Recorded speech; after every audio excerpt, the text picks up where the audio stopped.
Pas labai turtingus žmonės viloje, tačiau vietoj gero kambario jiems buvo pasiūlytas rūsys, kur buvo šalta ir labai nemalonu.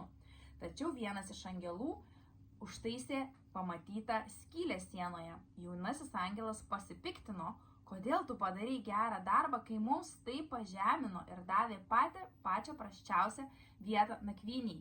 Senasis angelas atsakė, ne viskas taip, kaip atrodo. Sekančią dieną jie pasiprašė nakvynės pas labai neturtingus žmonės ir šie užleido jiems savo vietą, patys miegodami ant žemės. Tačiau ryte rado nugaišusi arklį. Jaunasis angelas vėl labai pasipiktino, kodėl tu taip negalėjai saugoti arklio gyvybės tokiems geriems žmonėms.